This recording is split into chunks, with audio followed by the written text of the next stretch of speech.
প্রিয় দর্শক, আসসালামু আলাইকুম। এই যে এখানে একটা ফ্যান দেখতেছেন, এই ফ্যানের কয়েলগুলি আমি এভাবে কেটে ফেলছি। কয়েলগুলি যখন নষ্ট হয়ে যায় এভাবে কাটা হয়। কাটার পরে দিয়ে এগুলি বাইর করে দুই জায়গা থেকে নিতে হবে, কারণ একটা স্টার্টিং কয়েল থাকে, একটা রানিং কয়েল থাকে।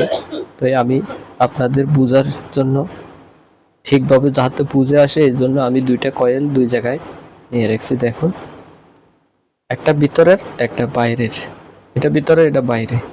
তাহলে আমরা এই দুইটা কয়েল রাখছি কি জন্য?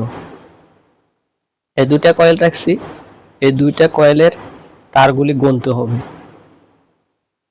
তারগুলি যদি গুনি আমরা সেম সেম লাগাই তাহলে আমাদের কয়েলটা ঠিক বরাবর হবে। অন্যথায় যারা নতুন তাদের জন্য এই কাজটা না হয়, আপনি যদি এগুলি গুনে না লাগান, এখানে কত প্যাচ আছে গুনতে হবে, গুনে তারপর লাগাতে হবে।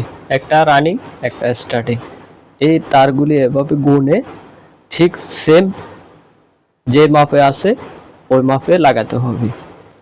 এই যে দেখুন, আমি এগুলি কেটে এখানে পলিথিনে নিয়েছি, বাকিগুলো এখানে রেখে দিচ্ছি। এগুলির কেটে বাইর করে ফেলবো। বাইর করে ফেলার পরে আমরা নতুন করে পেপার দিয়ে আবার আগের মতন সেম করে বসাতে হবে। এগুলি আমার দরকার নাই, আমার শুধু দুই জায়গা থেকে দুইটা নিলে হয়ে যাবে।